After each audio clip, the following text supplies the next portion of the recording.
Coming to you guys from Marc Silvestri's office. We have Ballistic here. Maybe our boy, Mark. Hey, Mark. Where the hell is Ballistic when it comes to Cyberforce's lineup? When does Ballistic join the team? Because you have it here on your trade paperback cover. She's a part of the team.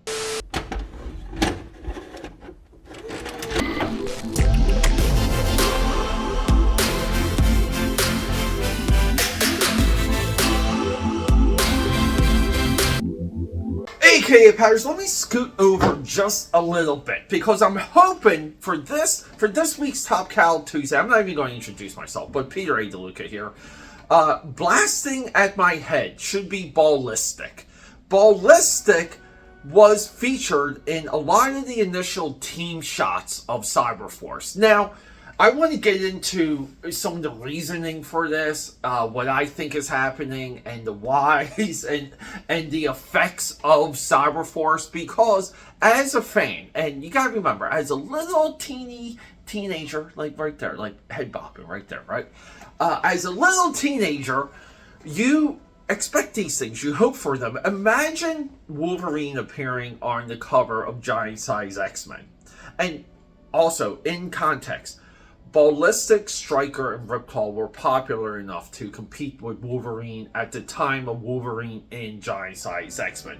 These were amazingly popular visual characters that people wanted to see more of, and it was a gluttony time in comics, meaning there was every single publisher had characters you wanted to know more of. So we would get zero issues and spin-off origin miniseries or backup stories to go into detail of who these characters were. A lot of what I like to call backlogging as quickly as possible to add history and legacy to characters that people visually were attracted to. This is the case of Ballistic, and Ballistic was right there when it comes to interest. But where is she on the Cyberforce team? When does she join the team? How does she join the team? At this point in the story, she already has major issues with Stryker, the second of the team. You know, the team's led by Heatwave, but we kind of want Stryker leading the team. Stryker's presence in Cyberforce isn't quite solidified, and because of that, Ballistic isn't quite solidified. But we get a couple issues between Top Cow Productions getting completely derailed by other initiatives by Wildstorm Productions and the Image Comics front office. We will get into that very soon. So it's frustrating as a mother effer rereading these books, re-exploring these books, and we get momentum. We get 4 issues of momentum, 4 months worth of story, and it gets derailed. Leading into it, we have momentum, and it gets derailed. We have a solid 4-issue miniseries to really launch the environment, the attitude, the visuals, the plot, the characters of Cyberforce, to go right into an intercompany crossover, and then goes right into a company-wide crossover. It's insane. So I'm just a little frustrated bringing this to you because we're going to go through 4 issues, and then we're going to hit Image X month, where Tom McFarlane draws 1 issue of Cyberforce, and then it's another crossover. It's insane. It like the way that Cyberforce is derailed at this point, at this juncture, reveals how, audience-wise, it never truly captured everyone the same way that initial 4-issue miniseries did. This was the change to get that monthly dopamine continuity drip, that addiction hardcore comic book fan on your side, and you can't quite do it because you're constantly being asked to wait, to pause, and to spend more money than you're willing to because of a lot of these crossovers. In my view, crossovers are the absolute evil when it comes to comic book storytelling. Few have worked, few are successful, and it's like the only crossovers that really work in my eyes are the ones that destroy entire universes and you reset. Unity for Valiant, Onslaught for Marvel, and Crisis of Infinity Earths for DC. Everything else is, oh my god, it's so tough. It's so frustrating as a comic book fan. But guys, let's hit that drawing table. Cyberforce issues 4, 5, 6, and 7. We have an arc.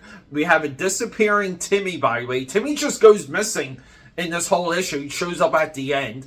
What happens there? Well, good luck finding that out in the next issue. Let's just slow down. Can you guys tell I'm frustrated? Let's hit that drawing table. Alright, aka Powders, welcome back to Top Cow Tuesday, and say hello to Crypt. You know he's our table mascot. So previously on Cyberforce, we went into Volume 2, Issue 1. Cyberforce originally, we have to recap. Cyberforce originally, 4-issue miniseries that's collected here with a nice striker origin. The 10 Men of War, issues 1 through 4. Then along the way we get issue 0, a little bit more backstory. Here's a little bit more of that miniseries. This wonderful silver embossed cover. That's our boy Striker. And then our monthly series starts. So, like me, you have multiple number 1s, because you're a maniac. At one time, years later, to make the Top Cow universe, and really what I'd like to call the Cyberforce universe more obtainable, yeah, we got a dollar comic here. Let's put this in people's hands. Unfortunately, when Cyberforce goes into a monthly book, it needs to do a crossover. It has to do a crossover. As you guys heard in the intro, the only thing that we want from Cyberforce is we want Ballistic to join the effing team. And that's where we are now. Because here's the wild thing. We're going to get into 4, 5, 6, and 7. That's today's list. But we have to interrupt what's happening on 7, because we know we do have issue to issue to issue storytelling here. We got guys like the Gunmen that get introduced. They show back up on issue 7. But we get Image X Over Month. And if you're not familiar with Image X Over Month, the Image founders swap books. And the only individuals that really took it seriously was Tom McFarlane and Marc Silvestri. Everyone else phoned in, well, outside of Rob Liefeld, but everyone else, okay, 3 guys took it seriously. Rob Liefeld, Marc Silvestri, Tom McFarlane. I take that back. Everyone else phoned it in. To the point that for Wildstorm Wednesday, the Eric Larson portion, Wildcats issue 14 at that time, is he completely destroys his reputation. He really does. The way he acted around this X Over month is beyond me. We will detail that. But we will discuss this issue. And then, here we go. Ready? So we have to interrupt issue 7. For Image X Over. And then, as soon as we're done the Image X Over month, we have to do the Huntsman. And let me show you a little bit more of what Huntsman is. Because we also need a stack of Wildcats. Wildcats 1 through 4. Then we get issue 5. Prologue to Killer Instinct. So, a lot of the same thing happens to Wildcats. If you got hooked on 1 through 4, and you wanted more, you got a little bit of more with Jim Lee's best drawn issue ever. Right here. Everything's a gatefold. We highlighted this previously. But then we jump right into Killer Instinct. So we kind of burned the prologue, issue 6 and issue 7 on Killer Instinct. And then we get, and this was a topic at one time. I cannot do this video because I have to group 8 and 9 together. But we get 2 continuity issues with what I like to call the Chris Claremont vacation issue. This is a staple. This is something that he created in the pages of X-Men that made the X-Men fun and accessible. So Jim Lee gets, out of 9 issues, he really gets 6 of them to himself. And then we get into Huntsman. And Huntsman for Jim Lee runs all the way from 10 to 13. And then his title gets interrupted with the garbage work of Eric Larson, Wildcats Covert Action Team, issue 14. Are you guys seeing a pattern here?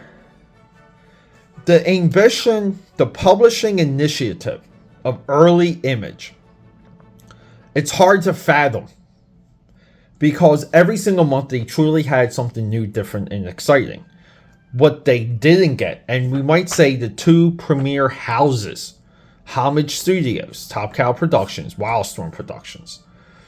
The 2 premier boys that you want to go head to head, neck to neck, be friends, be enemies, but work together, which they later stopped doing. Also highlighted on this channel. We talk about that a lot here. These guys cannot do a monthly book. You might ask yourself, Peter, what's the effing issue with that? What's the problem? Because you just said they do exciting things. When you cannot do the monthly drip, you take away the hardcore collectible and the hardcore reading aspect. You do 2 things with that. Because, right, we're in the age of collectibles here. Not that I want to admit it. You need regular monthly continuity books to get enough readers hooked. You cannot do that if you're constantly interrupting your book with crossovers, company-wide events, solo events. You need month to month to month to month. I preach this a lot. I almost feel like this is the hill I'm going to die on. Because monthly continuity creates the hardcore readers. These guys, because they got millions, they got a lot of money going into Image Comics. And they got even more money going solo from Marvel Comics. It's wild. And in a very big way, I kind of want to say the minds of DC, the institutional knowledge of DC Comics and Marvel Comics, watched what was happening here, watched everything I showed you, and they just took a back seat to eat their popcorn.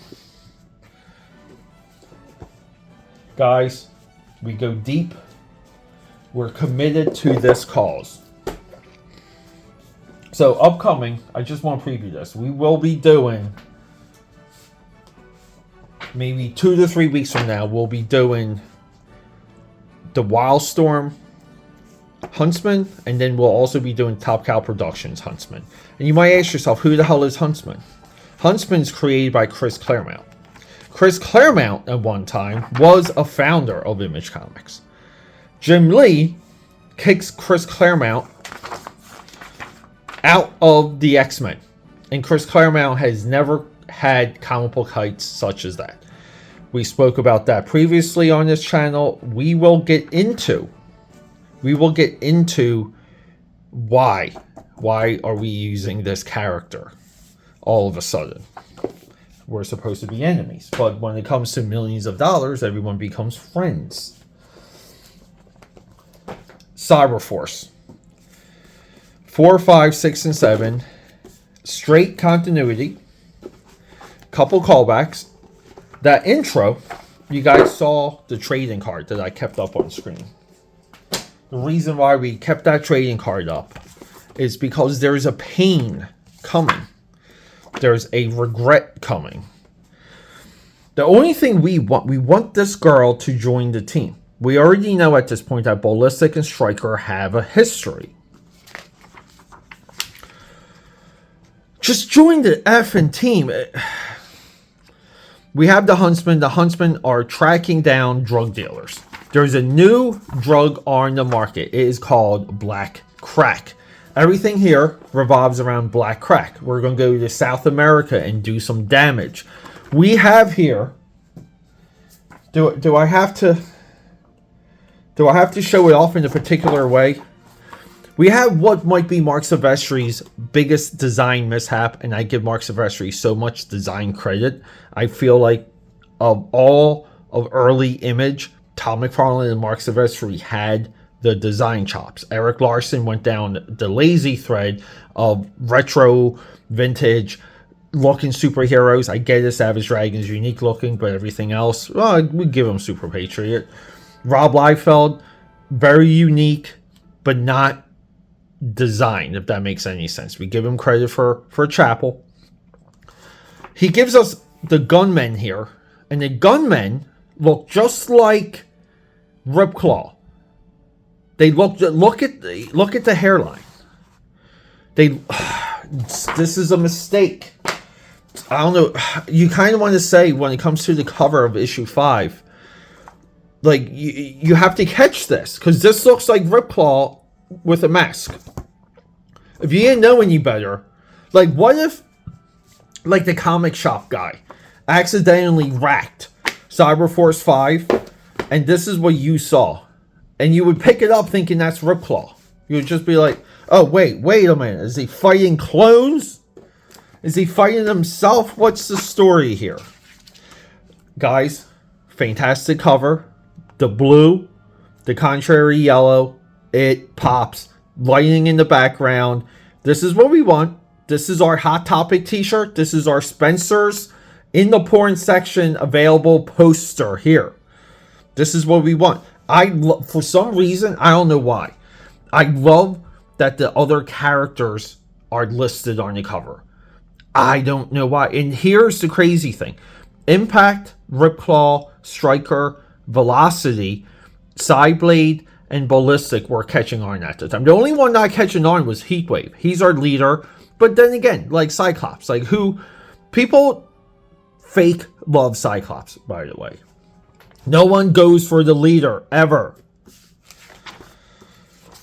But yeah, the gunmen are here to wreck shop. Let's do some business. And then we get the greatest origin story of the modern day. See, up until this point, we have seen some of Ballistic's abilities. She can throw things like Bullseye, and she always hits her mark. But where does she develop that training? Well, she developed it as a female pitcher, and she's so great that the whole town shows up. She's pitching a no-hitter. They're about to go to the States, and her ex-boyfriend here, who is Captain Jacked, this dude's like, I don't think we should see each other anymore. She drops the bomb on him, and this guy's connected to the mob. Last name Costello, because that's what we have to come up with in early Image. Every single Italian name in early Image is racist, because I'm Italian. That upsets me. I don't think you know what you're saying. I'm saying it's over, Tony. That's when she found out about his temper. So, you know, some of his boys shows up with baseball bats. They whack her arms. And then Snap Awake. We have so many Snap Awakes in early Top Cow. But yeah, and then she's taking painkillers. Popping those uppers. Give me those uppers. Give me those downers. We have a babe. That's hashtag lit. So Ballistic doesn't have a happy origin. She later gets mixed up. Gets the chip implant. Gets the implant taken out of her head. Gets cybernetic parts, and in a way becomes a, perfected version of Elektra. We get Velocity here. Velocity. Why do I keep saying Velocity? Velocity. Running the highway. We get some fantastic coloring. She gets bumped by a car. I'm not exaggerating. Where I'm going. Oh well, probably won't even show up. Here you go. She's a white line flashing in the beat of her heart, but she doesn't notice the limo, and it's too late. Thump. So she gets bumped off the highway, and then we're back over here. So they're establishing Ripclaw as really like a Dark Knight character. Like he's talking to these detectives. He's giving them a little bit what he knows about what happened over here with the mafia and the gunmen. That would account for the anger I feel. The assassins may be professionals, but they were not motivated by greed. This was a crime of passion. So he's the Dark Knight. You can tell. Look at how he's perched. Marc Silvestri later will draw the Dark Knight in exactly this pose.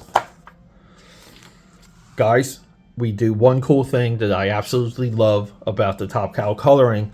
They do this, the shading of the buildings, and they do the lights coming from the street level. It's so freaking cool. Very effective. You almost like, this is so well drawn. You don't want the caption here. You don't want the word balloons. Get fucking rid of them.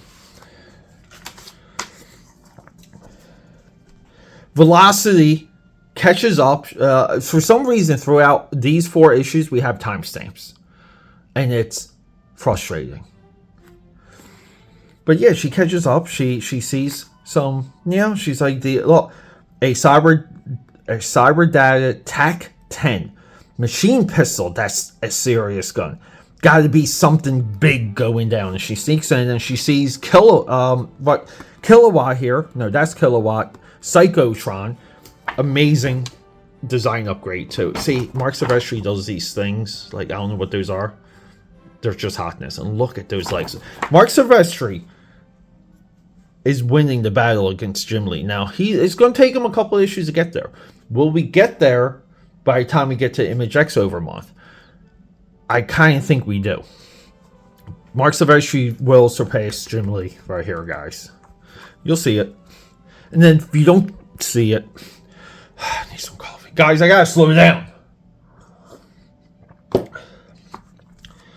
But yeah, and then Ballistic's doing her investigative work. What are these guys doing? What are the villains doing?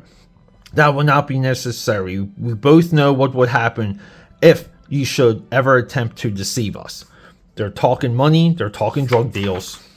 And then Ballistic comes out of nowhere, starts roundhousing people. And we don't have much of an establishing shot here. Because in the previous page, it's kind of like we need color. We need some help with the color. Because the tones here are purple and orange. We see a lot of this in top. Even going into Michael Turner and Witchblade. We see a lot of purple. We see a lot of orange. Scene 1, Felicity catches up to the criminals. The limo that bumped her. Inside, we have Psychotron and Kilowatt making a drug deal. And then Felicity gets tagged, right? They find her. Panel 3 here, we think we're in the same building because we see the windows, right? Like Ballistic's on her own B plot, and we don't know because even when we turn the page, we get the purples and we get the orange, and it all is seamless. This is such a common mistake, and some of you might be like, Pete, what do you do? What do you do? What happens? What do you do? Well, here's what I would do. See, like here, see, you even get this. You get a green, and you do this. This is going to be green. We're going to hue it. We're going to hue this. We're going to hue this. Hell, we'll just do it right here. We'll do the green. Because we're in a different scene. It's a growing company, guys. Top Cow's still around today. Don't worry. They figure things out. But yeah, and then Mob Boss here knows Ballistic. They trade they trade quirks and admirations. You can see he's about to hug her. You look downright deadly. Well, yeah, long story. So let's hear it. And they sit down, have some drinks. The guys that she just nailed are on the floor. Who knows? Probably dead. And, let's catch up. And then we get into Felicity. That's the same color tone as our previous issues here. But we get some cool things. Like, Marc Silvestri likes drawing this stuff. It's a biker, Minotaur. We saw one of these in a couple of issues ago. I think in issue 3.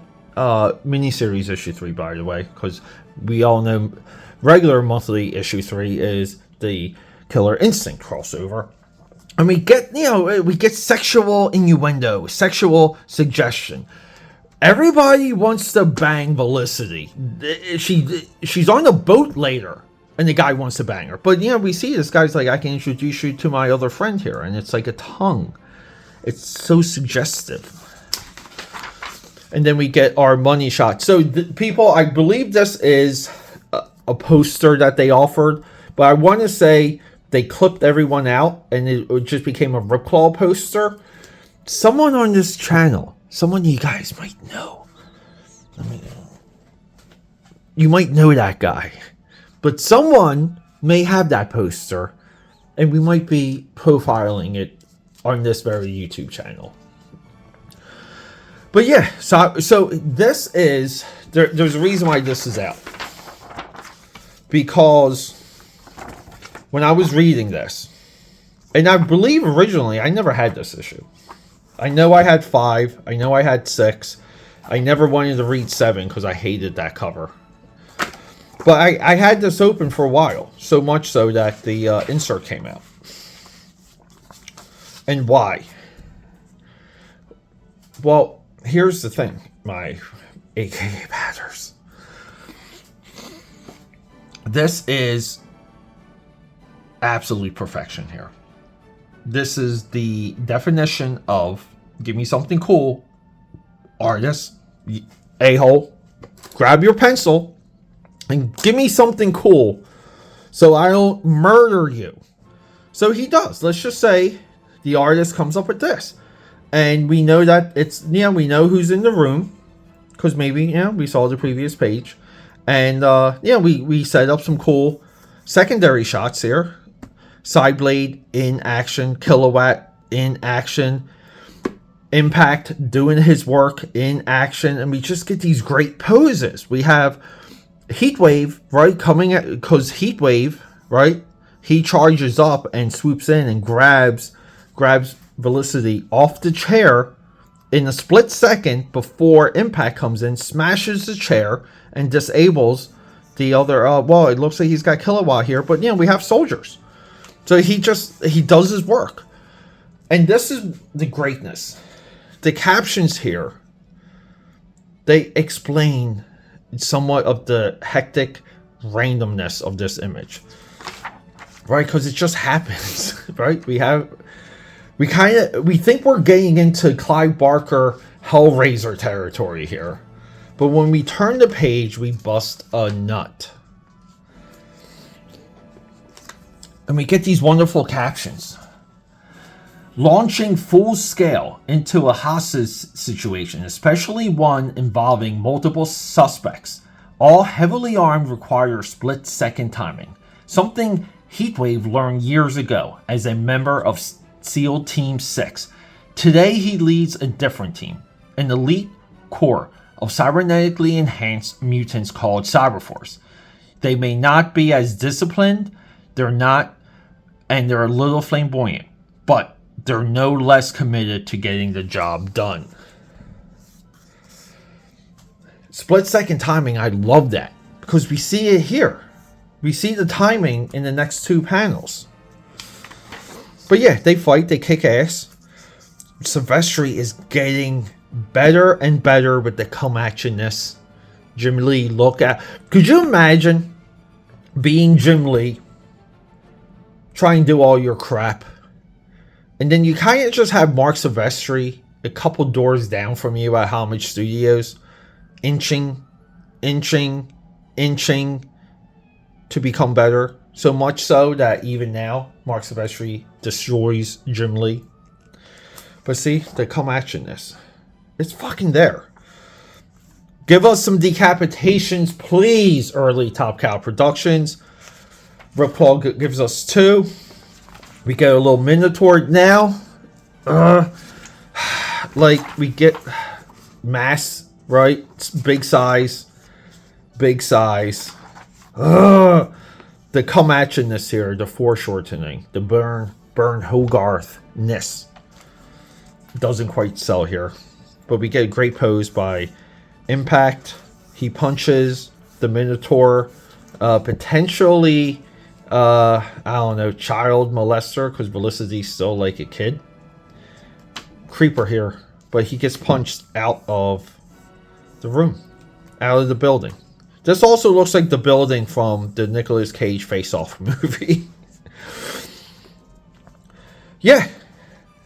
And we get a, hey, let's track the shipment with a spider bug, right? What does Spider-Man use when he throws the spider tracker? But anyway, the best thing Mr. SEAL Team 6 here can come up with is if we put a tracer in one of these crates, maybe we can find where they're going. Not to mention the people picking up the crates aren't there and or are dead. I mean, Cyberforce completely decimated the entire room, right? Like these are the people making the deal, and Cyberforce just, but whatever. Redundancy. They have a backup, and then we get this. I love the expansion of Ripclaw, because here they sell the idea. And great pose, by the way, guys. Come on. If you're not getting a little chubby chub, just turn off the video. Go somewhere else. We don't want you here.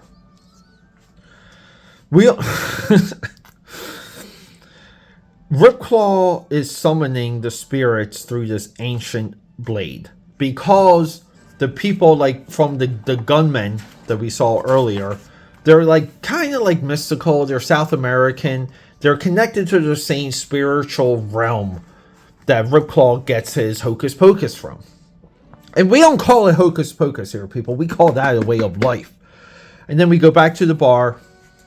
Ballistic is just tossing people out. She's... what is Ballistic's plot? She is plotless until the plot comes to her. And they do sell it, okay? She's living a lot like Charles Bukowski. Go watch the movie Firefly. Or Barfly. Sorry, Barfly. Go watch Barfly. And the plot comes in. And it's you ain't seen nothing yet, because she's going to get an offer.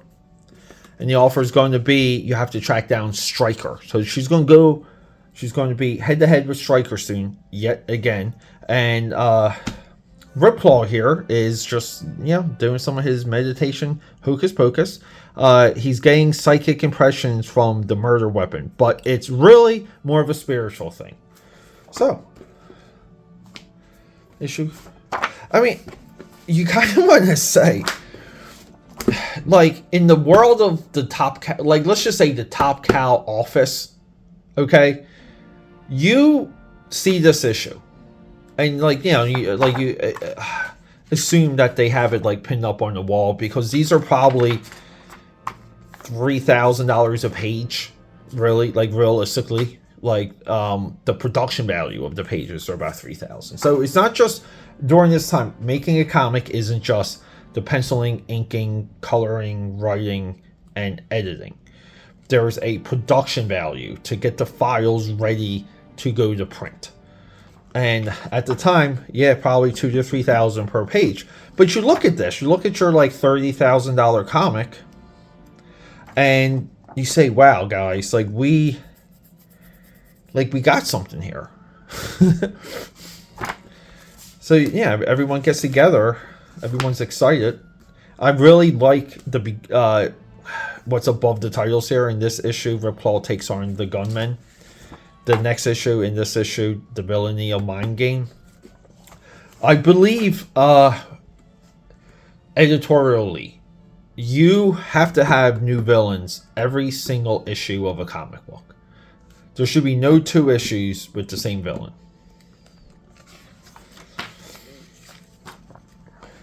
But here we go. Ballistic is back on the Jesus juice. Taking drinks. Getting hit on. This guy's nice though. He just wants to take her line dancing. He wants to just take her out. And she knocks him out. And then these other guys recognize her. And then she flips them, and she has... Look at this coloring, by the way. Look at that coloring. Holy shit. That's great. And we get our purples, we get our orange, but we do get that green we were talking about in the last issue. But yeah, and she has this banter, this back and forth with the bartender. She grabs some pool balls here, you know, rocks everyone. Again, ballistic. She's deadly. And then, you know, someone pulls a gun on her, and boom. Party's over, folks. Time to go home. And we're like, oh, is that Stryker? Because he looks like Stryker. You're like, oh, Stryker found her. That's why he wasn't in the previous issue. And they're going to be friends. And she's going to join the team. But no, she doesn't. She gets a mission to track down Stryker. And look at the coloring. Look at that glass. Top Cow really was the best at doing this. I never liked lens flares though, guys. Lens flares, lazy. And yeah, she takes Stryker's connected to a guy. She needs to track down the guy, and along the way, Stryker might be a collateral damage, but she takes it because she, you know, she's got nothing else to do. And then we cut. Oh wow, isn't this great when you know you're in a different scene just from the colors? But we get the gunman about to drop some evil dudes, and Ripclaw comes in, and Ripclaw, because of the weapon from the previous issue, he knows that they're good guys. But he's trying to figure out who sent them and what are they doing. And he happens to kill one of them. And then Sideblade sneaks up on it. And look at this shot. Look at this shot. But Sideblade saves his butt because she's on the rooftops too. And one of them escapes. And they're, you know, with the dead one. Do not blame yourself, Sideblade. This was a cause he was perfectly willing to die for. Have you ever been to Tikal? So they know they have to go to Tikal. And they become allies with the gunmen down the road because everything just gets crazy with the black crack and mind game and everything else. And these guys feel like they have to stop the drug because it's a poor representation of their culture. That's their plot. It's a damn good one. And then here we go. The teenage speedster in somewhat of a cheeky bikini on a boat that also like just has that on it. But you know, this big dude. Oh no, not him again. Listen, Miguel. Like I said before, I'm just not interested. So chill out. But I cannot. How you say chill? But I cannot. How you say chill out when you are making me so hot, my little one? And then he gets a wedgie from a fully in suit with plaid pants. I guess these are pleated. These are pleated. But yeah, Impact is just disguised. So he throws them into the pool, and then we're off. And Cyber Force is now tracking down Ripclaw's lead. Stryker shoots out on the jetpack, and he catches up with Ballistic because he knows Ballistic is there because she kind of sends him a signal. She's like, Stryker, I'm here. He goes, well, we were kind of here anyway. Wow, coincidence. And everyone gets the drop on him, and Stryker gets taken prisoner. And then we get these guys that really just look like they're out. Yeah, they're from the Bay of Pigs, the Cuban Missile Crisis here. And these are more of the drug dealers. They rappel down. And as you know, they, well, here we go. We have some death droids, death machines from Cyberdata. And everyone is just like, what the hell is happening here? What's happening? What are they saying? And Impact here is translating. Then we are surely doomed. The machines of death. But hey, wow, come at you. Double come at you. Really nice stuff here. Yeah, and then the death machines from Cyberdata, you know, the guys that made these dudes but put evil chips in their heads, but they got the chips out of their heads. Even Impact's like, I don't know anything about these Mayan guys, but nobody deserves to die like that. Comments like that shows that we're dealing with heroes. That's important. But yeah, they go back and forth. They start to sink the ship. They blow up a few things. we're back at the temple. We have Mind Game over here, and Mind Game's like, hey, I have a truth serum, and I have a doctor for it, and you're going to get it, you slump. And Ballistic is already regretting her decision. Stryker was right about Rivers. Rivers is Mind Game. They don't do a good job setting that up early. He'll end up looking like Frank if I don't get him out of here.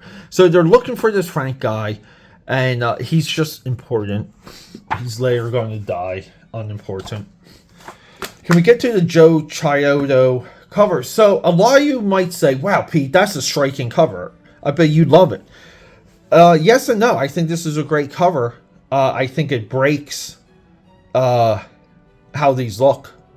You know, I'm all for maintaining a style, meaning if we're going to go in with covers like this, it has to be echoed in the interiors. I'm not crazy for this style of monthly presentation. This would be good for a one-shot, a one-off, an annual, a prestige format story, but not this. You know, we want the ink and we want the computer coloring. Joe Chiodo, though, he's fantastic, guys. I love him. But yeah, the ship's sinking. Impact is dealing with the death machine. And look at his Impact drawing. He draws big guys as well as Dale Keown at this point. But yeah, and then we get now she's wearing a thong, by the way. But we get Velocity here. And she does the Empire Strikes Back trick. And she trips up the giant death droid. And look at that pose. Look at this pose. Look at that cross hatching.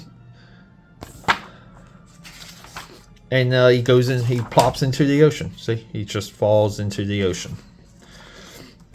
And then we get Ballistic with her boy here, who gets nuked from the.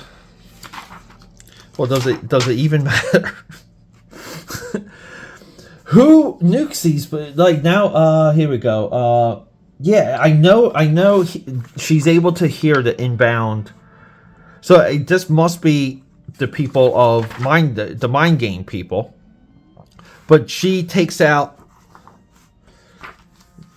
the flying attack ship here. Really, yeah, it's halfway decent design. But she picks up a bolt from the ground and just hurls it and just goes right through the helmet. Really cool stuff. Again, if we're doing things that we've seen like Frank Miller do, Bullseye and so on and so forth, let that inspire you, but crank it up. That's what happened here. Yeah, and I'm not 100% on that's the Deathbird long range fighter. I haven't seen one of these since I left the Shocks. What Cyber Data? Okay, so these are from Cyber Data. So now we have almost like a fourth. We have Ballistic, Cyber Force, the Mayans, or then we have the Gunmen, then we have Mind Game and then we have Cyber Data. So we actually have 5 fractions. But we got a story. Yeah, and then everyone's safe because Cyber Force just destroys everything. The Blackbird comes, everyone's ready, they're still tracking everything into South America. And then Stryker gets, he gets these truth serum flashbacks, which are amazing. I love how he envisions, it's not 100% accurate, but his doctors, he just envisions them as absolute pure monsters.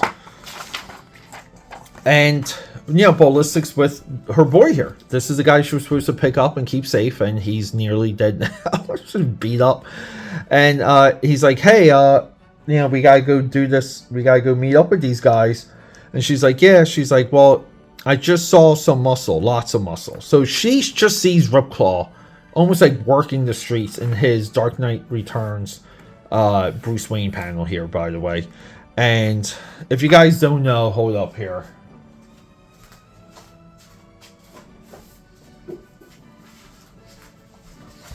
Let's just get into it. Where is it? Right here, right? Because we love Frank Miller that much. We absolutely love Frank Miller. We always got to do Frank Miller. Fine by me. But yeah, so they see Ripclaw. Ripclaw catches up with like basically the people that the gunmen were attacking. Now the mafia. So now we have 6 fractions, right? If we're keeping track. And he's like, hey, he's like, I know you guys were like a drug dealer. He's like, what's happening? And he's like, oh no, like we're revolutionaries. We're like trying to take these things off the streets. And he's like, do you have artillery? And they're like, yeah. And he goes, well, no, Major, these men are not yours. They are the enemy. And then they get nuked. And then the guy Ballistic was supposed to keep safe, who is, you know, in a cool little Nick Fury outfit, he dies. So now Ballistic's plot is over. She loses her guy. She becomes friends with Ripclaw, though, real quick. She loses her guy, sells Stryker to get tortured, and then becomes friends with Ripclaw. So Ballistic's just in South America right now, around the Mayans. And then we get one of our favorites, aka Powders, Killjoy, comes back. Mind game revealed. Cyberforce closes in. We get Ballistic here with a wonderful... Look at that jetpack. This is what I mean, dude. Like, you know, Marc Silvestri is chipping away at Jim Lee. Chipping away at Jim Lee. We get this wonderful pose. And finally... See, you want to say they're making fun of Rob Liefeld at a certain time. Because Rob Liefeld would do nothing but draw, you know, drop ships. And then the heroes falling out with nothing. They would just land. And Marc Silvestri's like, well, let's give the guy that can fly, Heatwave, let's just, you know, he's good. But let's give everyone really cool bikes, including Impact here. Let's just give them cool bikes because not everyone's going to fly. And they're also, you know, they have tactics.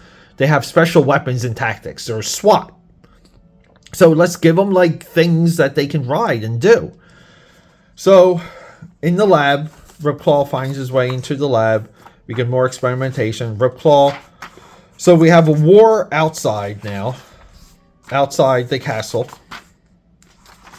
So this is happening outside the castle. And then we have Ripclaw raging war inside the castle. And then Ballistic finds Stryker and she's like feeling bad. But then Mind Game just shuts her down. That's cool.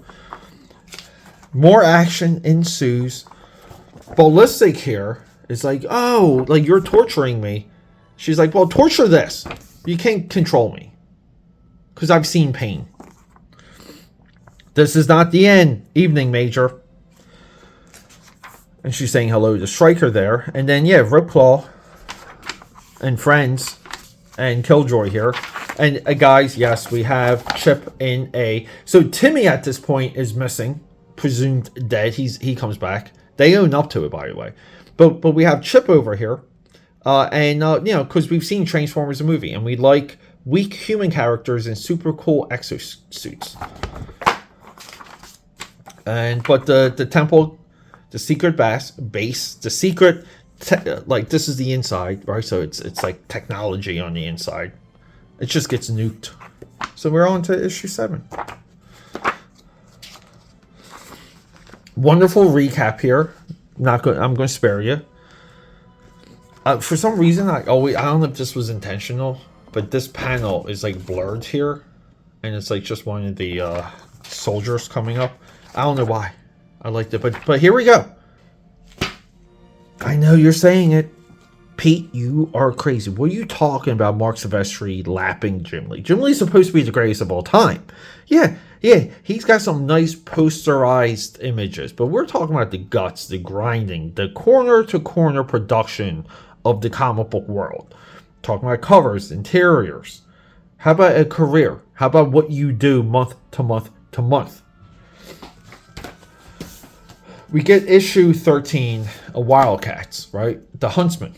And we get issue 14, the absolute Eric Larson disaster. Here's something sad. Jim Lee basically says here, guys, I have to go.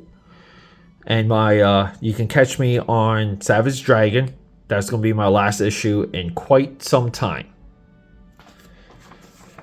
He leaves monthly work with Wildcats 13. his next consistent effort of any worthiness. I know, it's not divine right. It's Hush. Jim Lee, it takes all of this time for Jim Lee to come back and give us another 12 issues. 12 issues of Wildcats, roughly 12 issues of X-Men, 24 issues Uncanny X-Men, 24 issues of Punisher, War Journal. You guys see the pattern here? Jim Lee builds everything off of that. And he kind of rebuilds with Hush. Jim Lee is so great. He he just needs a year's worth of work. No one has ever given that to Marc Silvestri. They just haven't. Because Marc Silvestri is just misses a beat, you know. He's like the fifth Beatle, or the Beatle that died of the aneurysm, or anyway. So we get a nice recap here. We get something special. Toothbrush of truth.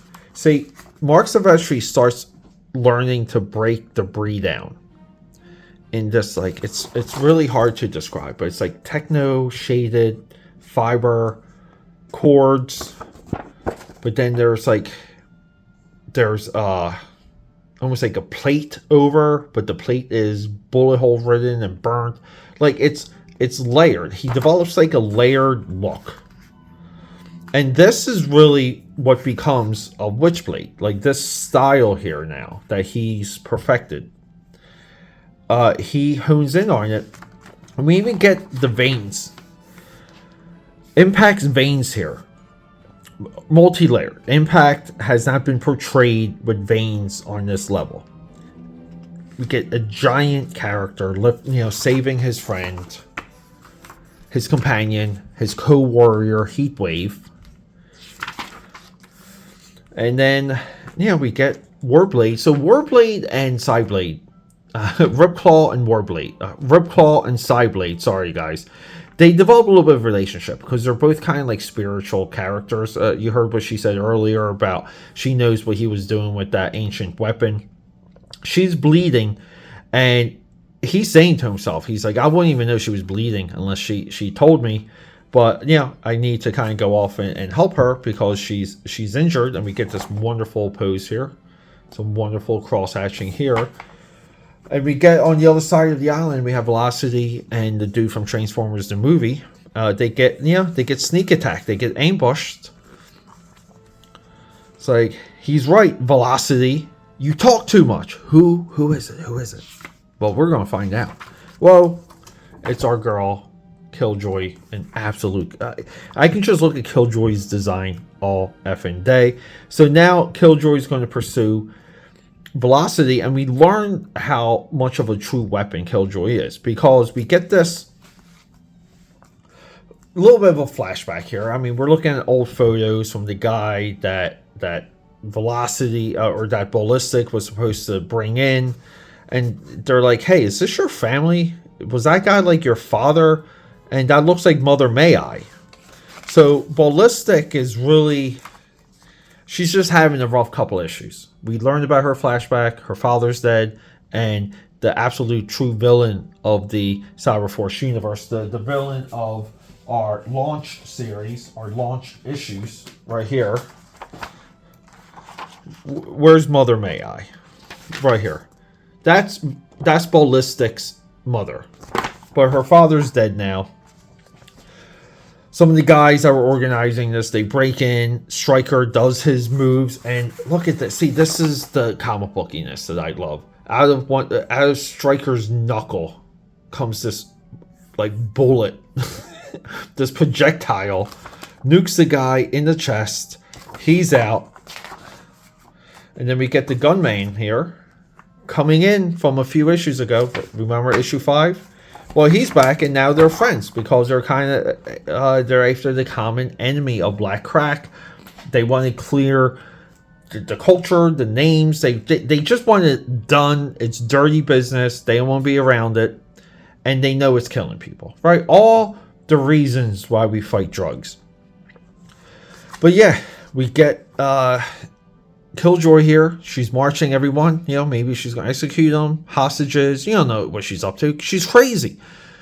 But Chip over here, he drops a couple nukes, enough of a diversion, and off Velocity goes. But here's the crazy thing: Killjoy can keep up with Velocity. She's just a little bit behind her, which is amazing because you find out that they're all cybernetic, right? They're all built by cyber data, and they have crossover powers. It's really freaking cool. Like, it would be almost as if, like, and they kind of did it, like if RoboCop crossed over with Terminator, and they have like overlapping abilities.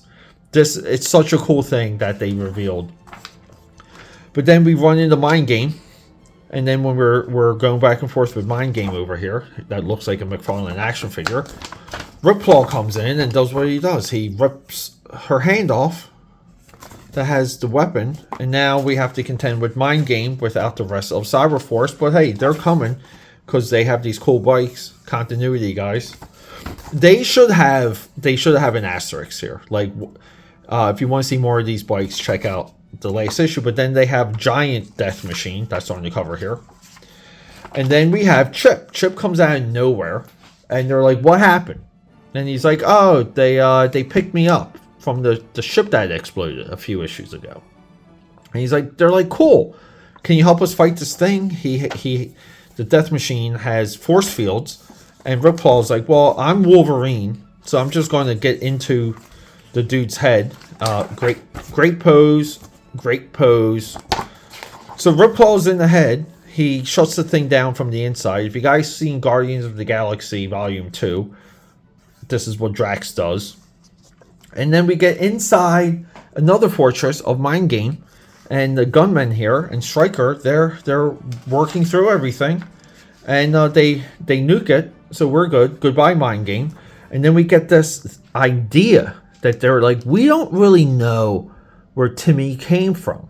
We thought he was dead, but now he's here, and we're alluding to that it's not Timmy. And you want to read issue 8?